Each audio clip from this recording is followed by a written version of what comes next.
The message arrived on a Tuesday. Humanity had been broadcasting signals into space for decades, but few expected a response. Yet there it was, undeniable proof of intelligent extraterrestrial life. The Galactic Confederation, an alliance of advanced species from across the Milky Way, had received Earth's signals and decided to investigate. Dr. Jaiwo Park stared at the alien delegation with a mixture of awe and trepidation.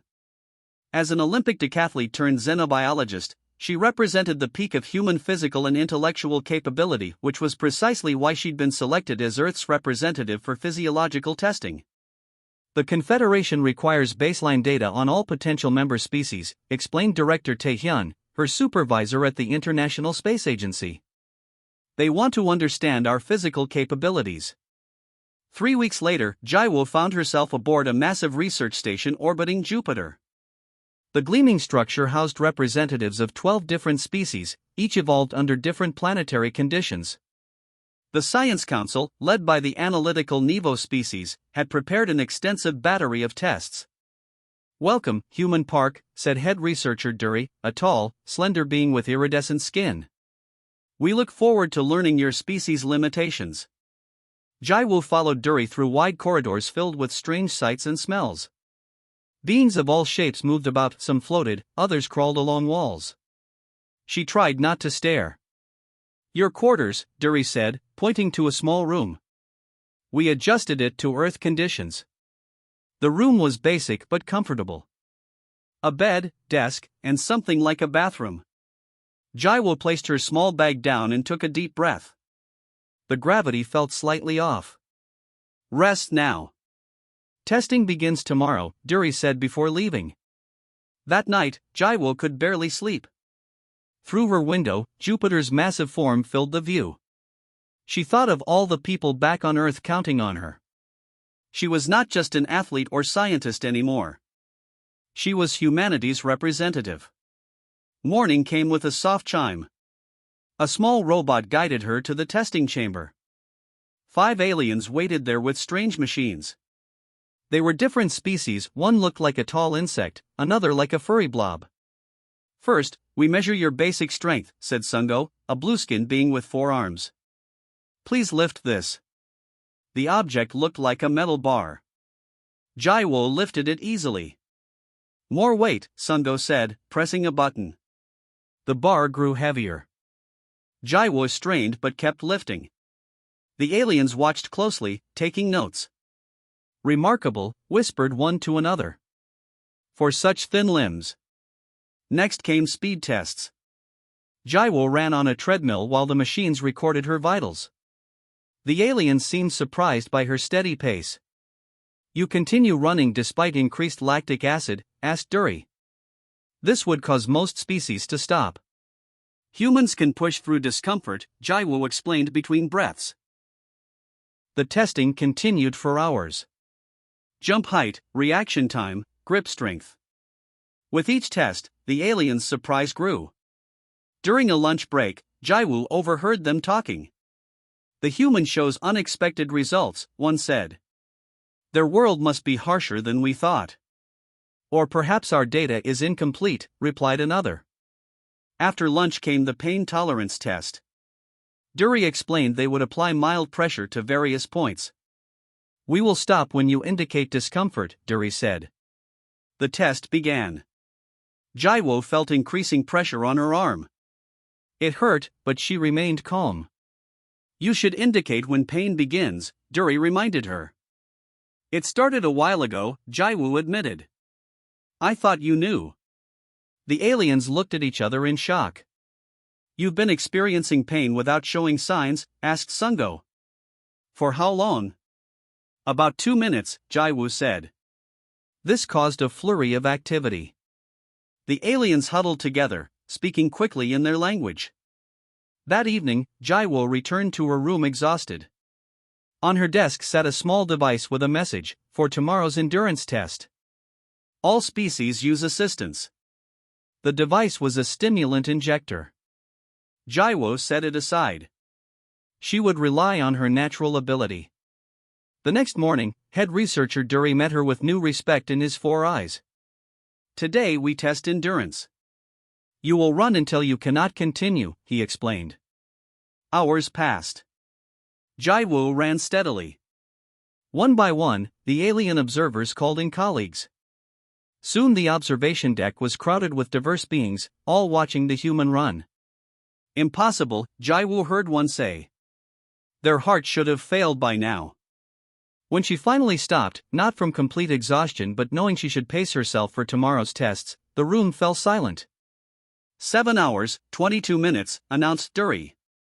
A new record for any tested species.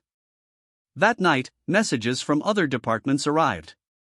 Everyone wanted to test the humans' capabilities. Jaiwoo fell asleep knowing that tomorrow would bring even greater challenges, but also knowing that she was changing how the galaxy viewed humanity.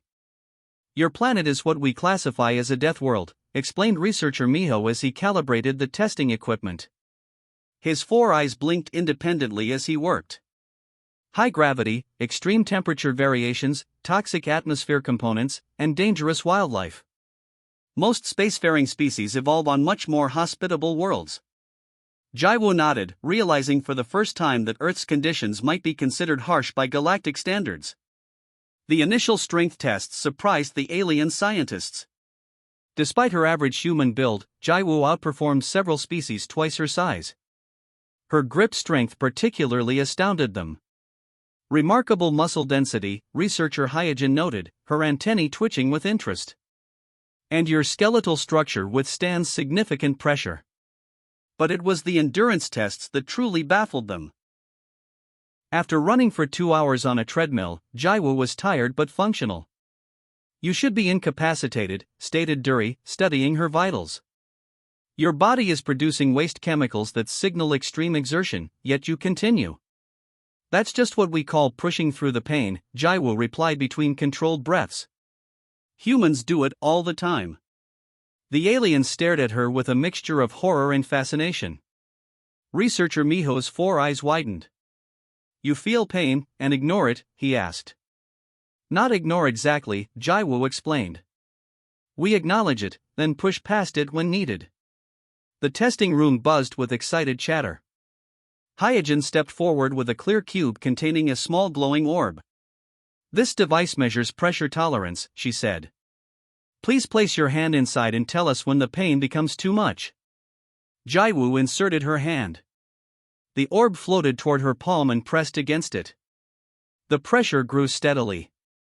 She felt discomfort, then pain, but kept her face neutral. The aliens watched intently as the readings climbed higher. Are you experiencing pain? Dury asked after several minutes. Yes, for a while now, Jaiwoo answered. The room fell silent. Hyojin's antennae drooped in shock. The readings indicate pain levels that would cause most species to lose consciousness, she whispered. During lunch, Jaiwoo sat alone in the cafeteria. The food was strange but edible. She noticed many aliens watching her from other tables. Some pointed, others whispered. She felt like a zoo exhibit.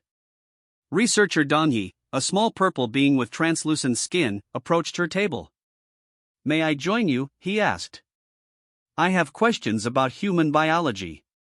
Jaiwoo nodded. Donghee sat across from her, staring intently. Is it true humans deliberately damage their muscles to make them stronger? He asked. We call it exercise, Jaiwoo explained. When we work our muscles hard, they develop tiny tears. As they heal, they grow back stronger. Donghee's skin paled further. You intentionally harm yourselves to become stronger? This is disturbing. It's normal for us, Jaiwoo shrugged. We've evolved to adapt through stress. The afternoon brought temperature tests. Jaiwoo entered a chamber that could rapidly change its environment. First came cold. As the temperature dropped, she shivered but remained functional. The aliens watched through a window, taking notes as frost formed on the walls. Your core temperature is dropping, yet you maintain consciousness, observed Dury over the speaker. How do you feel? Cold, Jaiwoo said simply. But I've been colder during winter training. Next came heat. The chamber warmed gradually until sweat poured from Jaiwoo's skin. The aliens seemed fascinated by this response. "You excrete water to cool yourselves?" asked Hyojin, her voice filled with wonder. "What an unusual adaptation." After the temperature tests, Jaiwoo was led to another room containing what looked like an obstacle course. Researcher Miho explained the challenge. "This tests coordination and problem solving under stress," he said. "Few species complete it successfully." The course included climbing walls, narrow ledges, and various puzzles. As Jaiwoo started, the lights dimmed and loud noises began. Despite the distractions, she moved steadily through each obstacle. "Remarkable focus," muttered Duri, watching her progress. That evening, exhausted from testing, Jaiwoo returned to her quarters to find a gathering of alien researchers waiting outside her door. "We have questions," one said eagerly. "About human endurance." "Please, I need rest," Jaiwoo replied. "Rest?" asked Miho, who stood among them.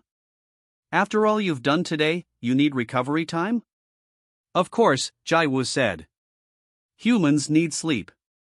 "Sleep!" exclaimed several voices at once. The concept seemed to excite them even more. "You become unconscious regularly?" asked Hyojin. "For how long?" "About 8 hours each day," Jaiwoo answered. This caused another round of amazed murmurs. Miho stepped forward. "We apologize for disturbing your recovery cycle," he said formally. "Tomorrow we test metabolic efficiency. Your species' ability to function despite such regular unconsciousness is unexpected."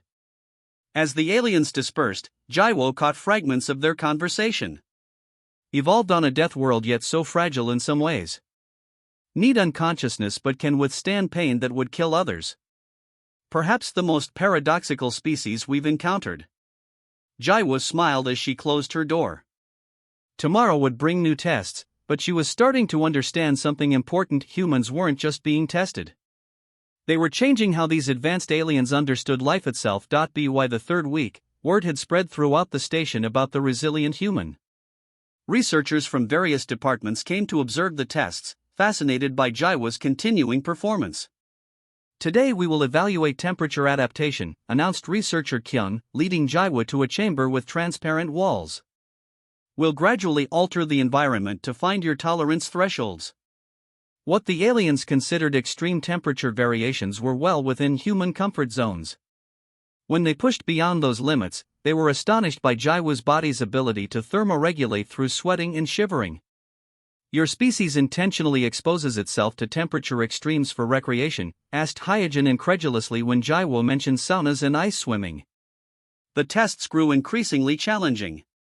Sleep deprivation, oxygen variation, sustained physical output, all designed to find Jaiwoo's breaking point. She drew on her athletic background, employing psychological techniques to push forward. "Humans evolved as persistence hunters," she explained to the bewildered scientists after completing a 12-hour walking test. "We can chase prey until they collapse from exhaustion." The alien researchers exchanged troubled glances.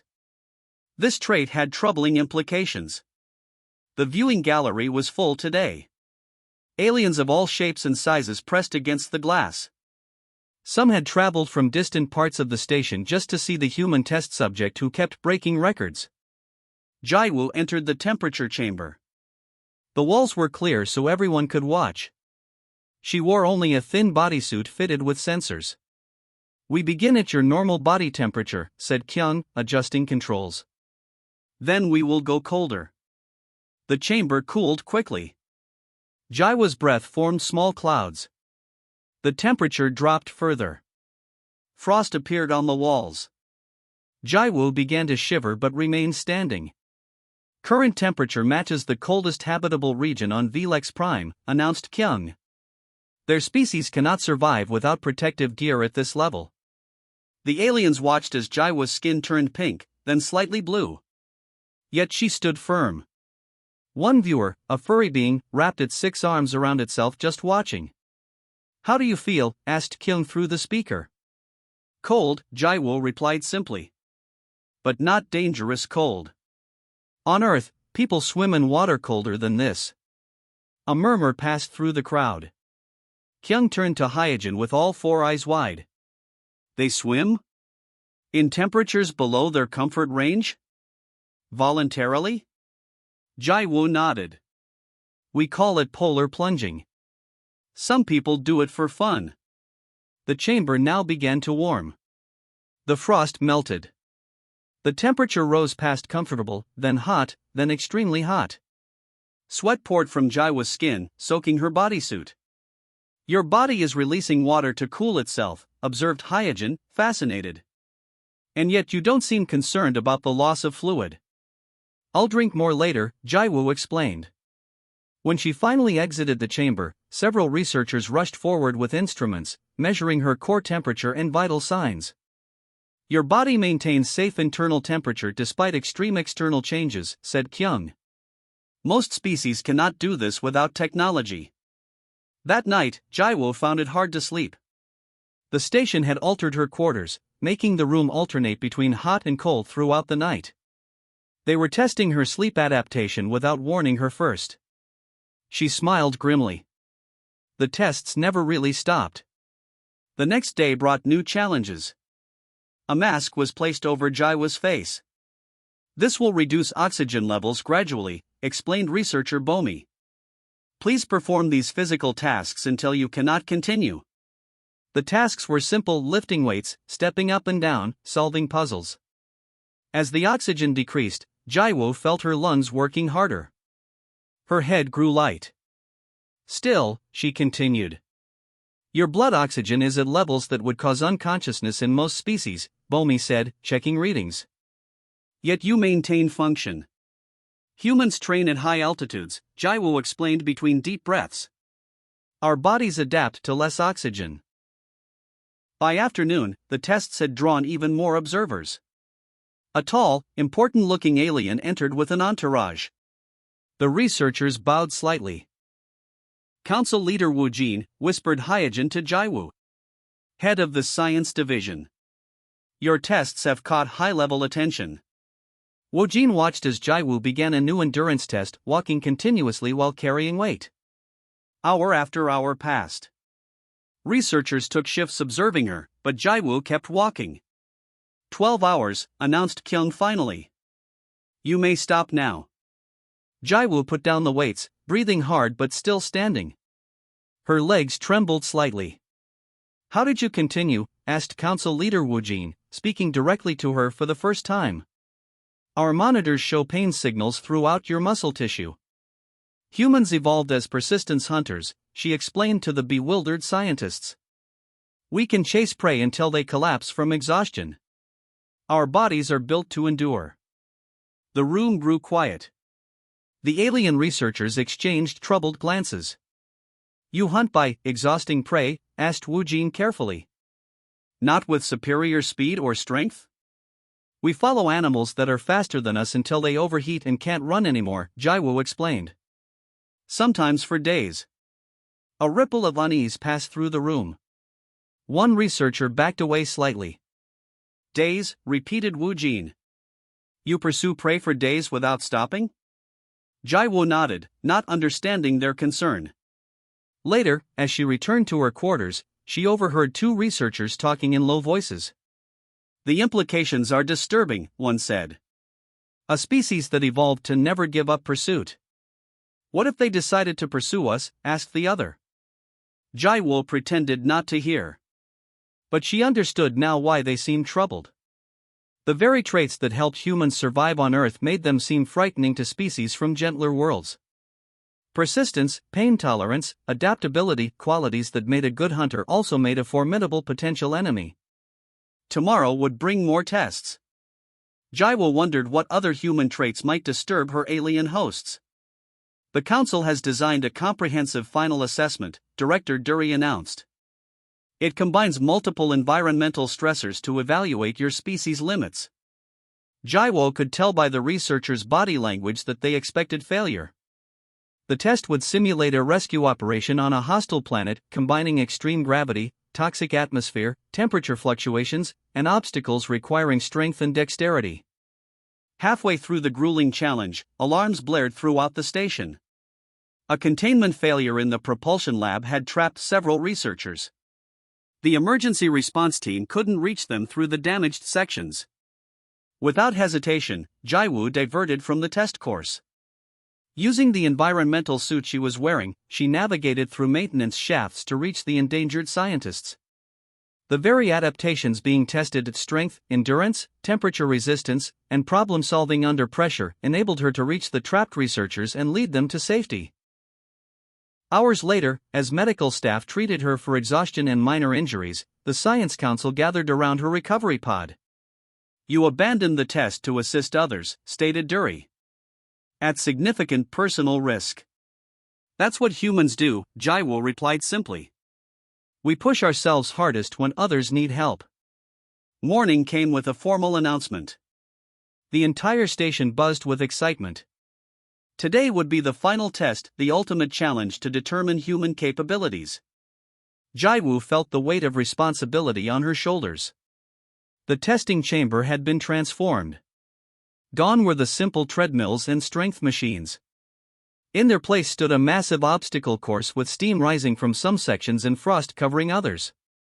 "This is our most comprehensive evaluation," explained Director Dury. His 4 eyes blinked nervously. "It simulates conditions on planet Torax, one of the most hostile environments known to the Confederation." Researcher Hyojin helped Jaiwoo into a protective suit. "The gravity will increase to twice Earth normal," she explained. "The atmosphere contains elements toxic to most lifeforms. Temperature will range from freezing to burning, sometimes in the same area." Jaiwoo nodded as she checked her suit seals. Through the glass walls, she could see the viewing area packed with aliens. Many held recording devices. This was clearly a major event. "Your objective," said Dury, "is to reach the end of the course within 3 hours. No species has completed it in under 4. "I understand," Jaiwoo replied. The course began with a gravity ramp. With each step, Jaiwoo felt heavier. Her muscles strained against the increasing pull. By the halfway point, each movement required enormous effort. The aliens watched intently as she pushed forward, step by labored step. Next came the temperature maze. One corridor burned hot enough to melt plastic. Another was cold enough to freeze exposed skin instantly. Jaiwoo navigated carefully, using her body's natural warnings to find the safest path. "Remarkable temperature sensing," whispered Hyojin from the control room. "She's using minimal suit protection." The oxygen levels dropped in the next section. Jaiwoo's breathing became labored. Her vision narrowed. Still, she pushed on, remembering her high-altitude training in the Himalayas. 1 hour in, she reached the strength challenge, a series of increasingly heavy objects that needed moving to clear the path. Her muscles burned with exhaustion, but she continued. She should be reaching her limit soon, noted Dury, watching her vital signs. Human endurance is impressive but not unlimited. Suddenly, a deafening alarm blared throughout the station. Red emergency lights flashed. The observers looked around in confusion. "This is not part of the test," Dury announced, his skin changing color with alarm. "There's been an actual emergency in the propulsion laboratory." Over the speakers, a panicked voice reported. "Containment failure in Lab 7. Toxic gas release. 3 researchers trapped." The emergency response team's voices followed, "Cannot reach them. Path blocked by structural damage." Jaiwoo looked at the course ahead of her, then at the emergency exit. Without hesitation, she turned toward the exit. "Where are you going?" Dury called through her comm system. "The test is not complete." "The test doesn't matter now," Jaiwoo replied.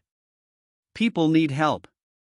Using her suit's enhanced capabilities, Jaiwoo followed emergency signs toward Lab 7. The station's corridors were chaotic with evacuating personnel. Against the flow, she pushed forward. "Human Park, return to the testing area immediately," ordered a voice over her calm, "This is not your concern." She ignored the command. At the lab entrance, she found emergency responders blocked by a collapsed section. The gap was too small for their bulky frames. "The toxic gas is spreading," one responder cried. "We cannot reach them in time." Jaiwoo assessed the gap, barely wide enough for her slim human frame. "I can fit through," she said. "Impossible," the responder argued. "The atmosphere beyond is corrosive. Even in your suit, prolonged exposure is dangerous." "How long do those researchers have?" Jaiwoo asked. "Minutes at most," came the grim reply. Without another word, Jaiwoo squeezed through the gap. The passage beyond was filled with yellowish gas. Warning lights on her suit flashed as the corrosive atmosphere began degrading the outer layer. She found the trapped researchers huddled in a sealed section. One was injured, unable to walk. The other two could barely stand in the heavy gravity caused by the propulsion system malfunction. "Help is here," Jaiwoo said, entering their sanctuary. "We need to move quickly." One researcher stared at her in disbelief. "A human? Where is the emergency team?" "I am the emergency team," Jaiwoo replied, lifting the injured researcher onto her back. "Follow me." The return journey was grueling. Jaiwoo's muscles screamed under the combined weight of the injured alien and the crushing gravity. Her suit's integrity warnings flashed constantly as the corrosive atmosphere ate away at its protective layers. When they finally emerged through the gap, medical teams rushed forward. As they took the injured researchers, Jaiwoo collapsed to her knees, exhausted beyond measure. Later, in the medical bay, Jaiwoo lay in a recovery pod. Her body had pushed well beyond safe limits. Muscles were torn, lungs irritated from filtered toxins, skin burned where the suit had failed. The door opened. The entire Science Council entered, led by Director Dury. "You abandoned the test to assist others," stated Dury. "At significant personal risk." "That's what humans do," Jaiwoo replied simply. "We push ourselves hardest when others need help." The aliens exchanged meaningful glances. Something had changed in how they viewed her, how they viewed humanity. "Perhaps," said Dury slowly, "this was the most important test of all." The station's Grand Assembly Hall was filled with representatives from all Confederation species when the Science Council presented their findings. "Humans have evolved under conditions that produced unique capabilities," researcher Miho explained to the gathered dignitaries.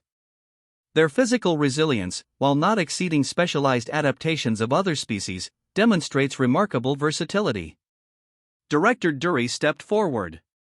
"More significantly, humans have developed cultural and psychological mechanisms that enable them to function beyond biological warning signals. This persistence trait, combined with their social cooperation instinct, makes them uniquely suited for crisis response roles within the Confederation." Earth was granted probationary membership, with a special invitation to establish a Human Assistance Corps for hazardous environments and emergency situations. 6 months later, Jaiwoo stood before the first training class of the Interstellar Human Response Division at the newly constructed Confederation base in Tanzania. "The galaxy expects us to be strong," she told the elite group of astronauts, athletes, and rescue specialists.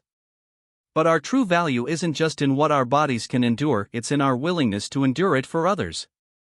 As she watched her trainees tackle the alien-designed obstacle course, Jaiwoo smiled.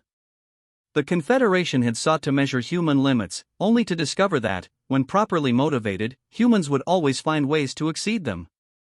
The Grand Assembly Hall shimmered with light. Every seat was taken. Beings from 12 different worlds sat in rows, their bodies as varied as the planets they came from. Some floated in special tanks. Others perched on tall stands. All eyes focused on the stage where the Science Council gathered. Jaiwoo sat in the front row. Her body still ached from the rescue mission. Small burns marked her arms where the protective suit had failed. But she sat tall, knowing she represented all of humanity. Council leader Wu Jin stepped to the center of the stage. The room fell silent. "We gather today to share our findings on the human species," he announced. His voice translator carried his words to every ear in the room. "Our 3-month study has revealed unexpected results." Researcher Miho stepped forward, holding a data cube. Images of Earth appeared in the air, mountains, oceans, deserts, and jungles. "Humans have evolved under conditions that produced unique capabilities," he explained. Their world contains more extreme variations than 90% of inhabited planets. Their physical resilience, while not exceeding specialized adaptations of other species, demonstrates remarkable versatility. The images changed to show Jiwo during various tests running, lifting, enduring heat and cold. Director Dury joined them on stage. More significantly, humans have developed cultural and psychological mechanisms that enable them to function beyond biological warning signals. Video played of Jiwo pushing through exhaustion, continuing despite pain. This persistence trait, combined with their social cooperation instinct, makes them uniquely suited for crisis response roles within the Confederation. Now the screen showed Jiwo rescuing the trapped researchers, carrying one twice her size through narrow passages. Humans call this heroism, explained Dury. They regularly risk their lives for others, even strangers. This behavior appears common in their species. A murmur passed through the crowd. Such behavior was rare among most civilized species, who valued self-preservation. Council leader Wu Jin raised his hands for silence. Based on these findings, we have reached a decision. Earth will be granted probationary membership in the Galactic Confederation. Applause filled the hall. Jiwo felt tears in her eyes. Humanity had passed the test. Additionally, Wu Jin continued, we extend a special invitation to Earth to establish a human assistance corps for hazardous environments and emergency situations. Their unique abilities make them ideal for such work. That evening, Jiwo sent a message home to Earth. The response was immediate and enthusiastic. Governments worldwide began selecting candidates: firefighters, rescue workers, extreme athletes, and soldiers, people whose jobs already required pushing human limits. 3 months later, Jiwo returned to Earth. The trip had changed her. She saw her home planet differently now, not just as home, but as the harsh training ground that had shaped humanity into something uniquely valuable to the galaxy. The Confederation provided resources to build a training center. They chose Tanzania for its varied terrain, mountains, savanna, and nearby ocean. Here, humans would learn to use alien technology while teaching aliens about human endurance. On opening day, Jiwo walked to the front of a room filled with Earth's finest. These 100 people, from countries across the globe, would be the first human emergency response team for the Confederation.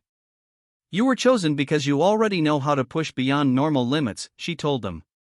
The galaxy expects us to be strong. They've seen our test results and think they understand what humans can do. She activated a screen showing impossible-looking terrains, planets with crushing gravity, toxic atmospheres, extreme temperatures. But our true value isn't just in what our bodies can endure, it's in our willingness to endure it for others. That's what they don't fully understand yet. That's what you'll show them. The training began that day. Alien instructors watched in amazement as humans tackled challenges together, helping each other, refusing to leave anyone behind. When one person struggled, others encouraged them. When someone fell, teammates lifted them up. 3 weeks into training, an actual emergency call came in. A mining accident on a distant moon had trapped workers in a high radiation zone. The regular rescue teams couldn't reach them. We're not ready, argued one of the Confederation advisors. Your team is still learning our technology. We've been rescuing each other from dangerous places for thousands of years, Jiwo replied. Technology helps, but the will to save lives is what matters most. Her team deployed that day. Hours later, they returned with every miner safe. As she watched her trainees celebrate their first real mission, Jiwo smiled. The Confederation had started this project seeking to measure human limits, only to discover that when properly motivated, when lives were at stake, humans would always find ways to exceed them. Word spread quickly through the galaxy. More requests for human assistance teams arrived daily. Earth, once just a small planet in an unremarkable solar system, was becoming known throughout the stars. Not as the strongest species, or the smartest, but perhaps the most determined.